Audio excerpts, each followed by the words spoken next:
Welcome to Educator.com. Today we're going to be multiplying polynomials by monomials. We're going to approach this by using the distributive property.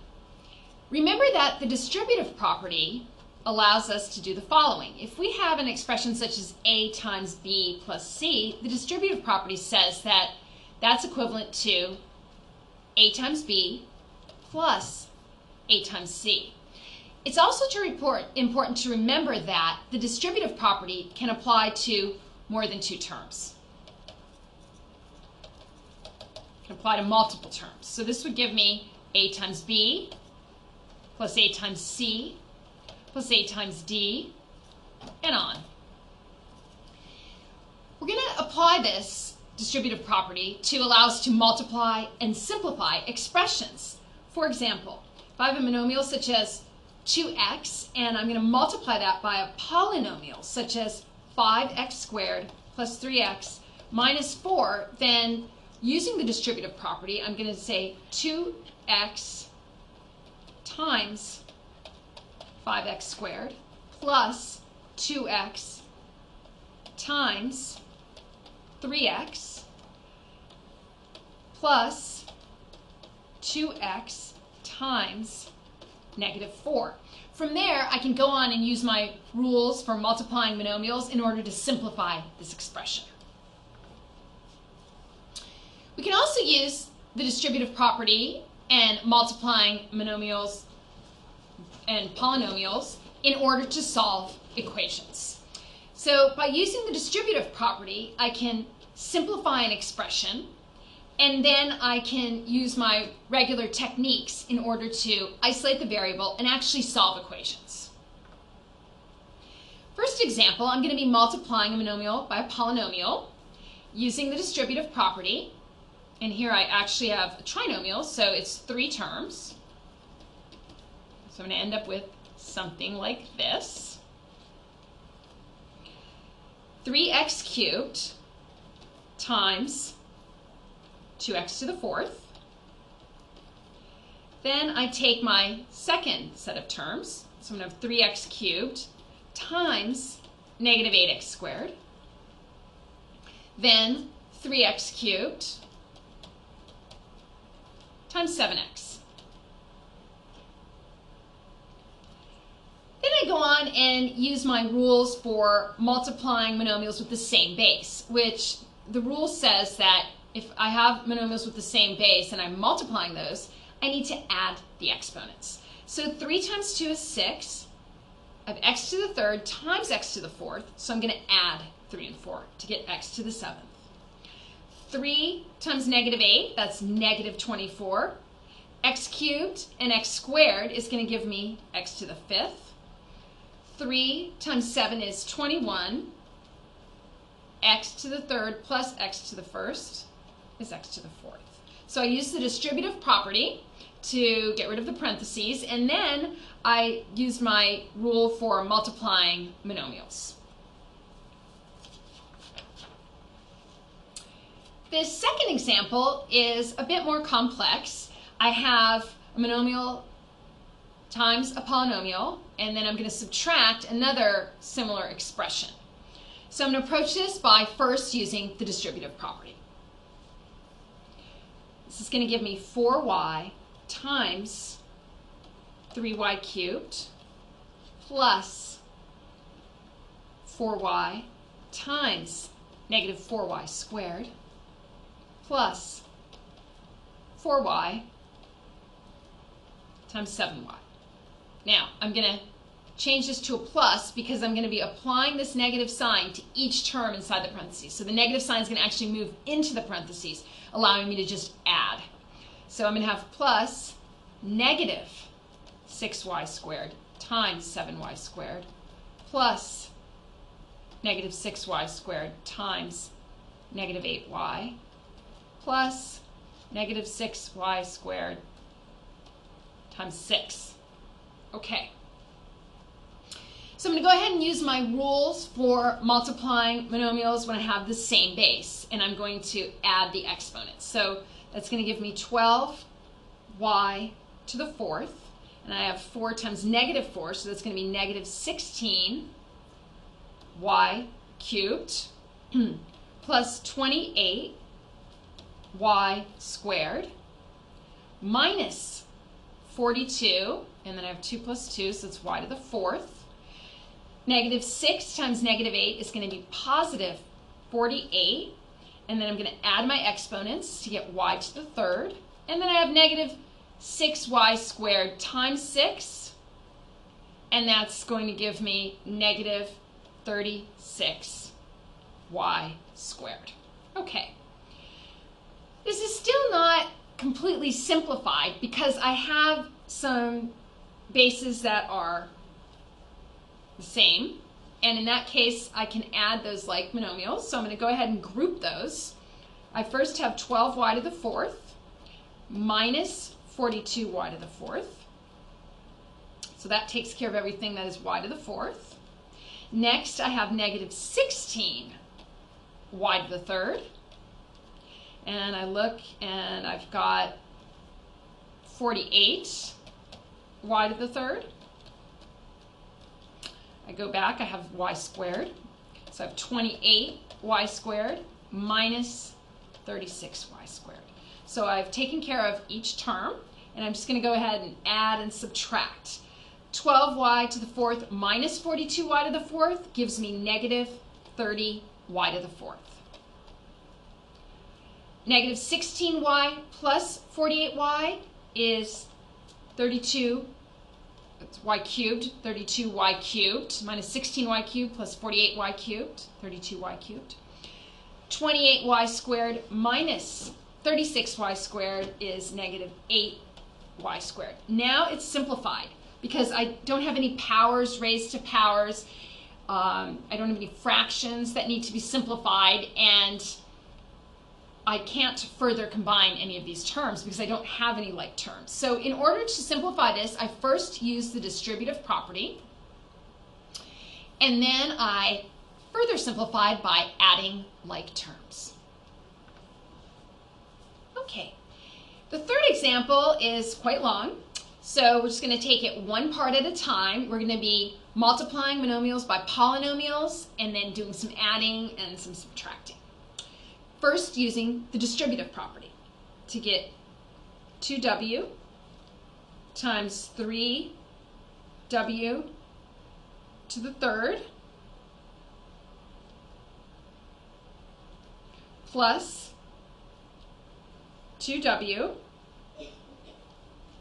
times negative 4w squared plus 2w times 6w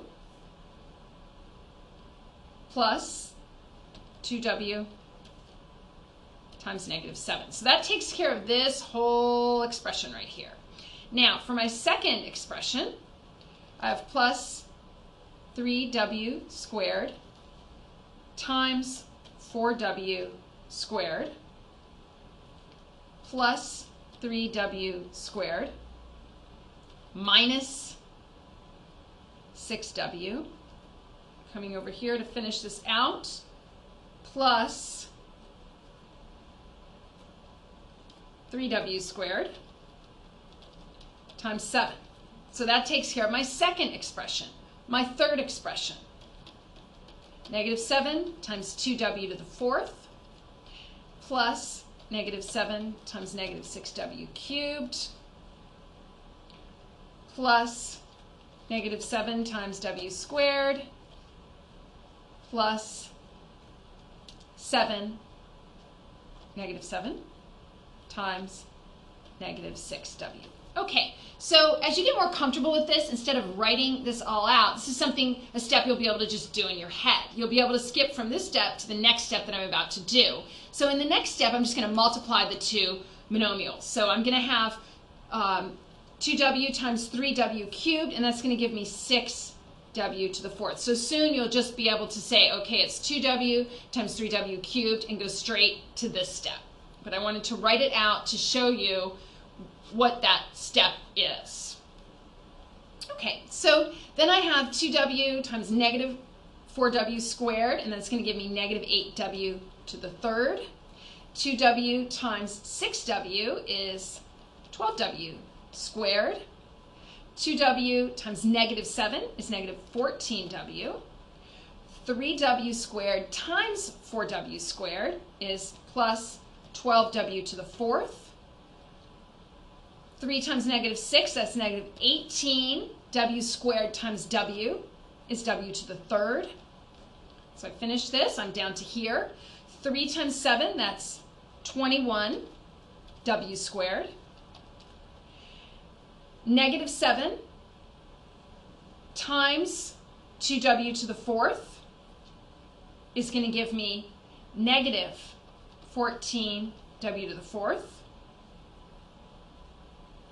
Okay, and then I have a negative 7 times negative 6w to the third. That's going to give me plus 42w to the third. Almost done. And then I have a negative 7w squared. And then negative 7 times 6w, negative 6w is plus 42w. So I have a lot here, and I need to combine the like terms. And you can either just, combine them in your head or write them out grouped so that you make sure you don't miss anything, and that's what I'm going to do. I'm going to start out with everything that has w to the fourth, and I'm going to group those. Okay, so that's 6w to the fourth. I look through, I have 12w to the fourth. Keep looking, and I have negative 14w to the fourth. That takes care of those. Now, w to the third. Negative 8w to the third. Negative 18w to the third. Plus 42w to the third. That's my w to the third. To the second, so 12w squared. Look through, and I have 21w squared and negative 7w squared. And I have to look at what I haven't taken care of yet, and that is terms with just w, which is negative 14w and 42w. And if you need to, you can mark or cross these out as you go along to keep track of them. And I don't have any constants. So now it's just a matter of adding these or subtracting like terms, combining these like terms. So 6 plus 12 is 18 minus 14 is going to give me 4w to the fourth. Adding negative 8w cubed minus 18w cubed plus 42w cubed gives me 16w cubed. 12 plus 21 minus 7 comes out to 26, and that's w squared. And then finally, negative 14 plus 42w is 28w. So this was pretty long, and one way to make it a little bit quicker would have been to just do this step in your head, but if you have any questions, you're not quite sure, it's always a good idea to just write out each step so that you make sure you don't miss anything. So I used the distributive property, and once I did that, I came out with all of this, and then I grouped my like terms to further simplify and come up with my simplification. This time, I'm being asked to solve an equation. So this is a little bit different, and as usual, when I solve an equation, what I want to do is isolate the variables. So my goal is going to be to isolate k. But in order to do this, I'm going to use the rule that I just learned today about applying the distributive property to a monomial times a polynomial. So doing that, it's going to give me 2k times k. So this time I'm not writing that out. I'm just going to multiply it out in my head and go ahead and write it down, just as you will be as you get more proficient as these. 2k squared. Okay, now I'm applying the 2k. I'm going to multiply that times 4. And that's going to give me plus 8k. Now, I have a negative here. So I'm going to change this to a positive. And I'm going to apply the negative to everything within these parentheses. Okay, so that's negative 3k times k is going to give me negative 3k squared. Negative 3k times 7 is going to be negative 21k. just to show you what I was doing. This is another step you might be able to eliminate later and just do in your head, but this shows you the process of what actually happened. Here I have negative k times k, and that's going to give me negative k squared. And this is negative k times 3, or negative 3k minus 30. Now I'm going to get rid of my parentheses. This is going to become negative 3k squared minus 2k. Okay. Next step is to combine like terms. And I do have some like terms because I have this 2k squared and a negative 3k. If I add those two together, I'm going to come up with negative k squared. I also have 8k and negative 2k. Okay, so then when I add those together, that's actually 21. Negative 21k. I forgot to bring that down. So that is negative 21k. So 8k minus 21k is going to give you negative 13k. On this side, I don't have any like terms to combine.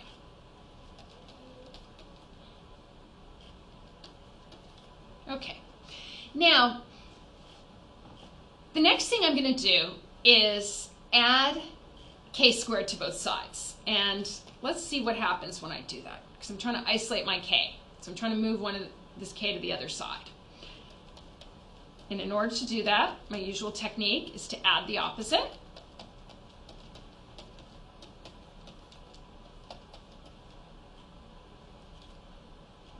Something interesting happens when I do that, and something very helpful. It's that the k squareds drop out. So negative k plus k squared becomes 0.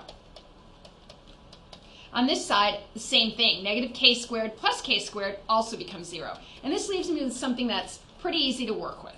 I now have negative 13k equals negative 3k minus 30. I'm going to add 3k to both sides, and that's going to give me a negative 10k equals negative 30.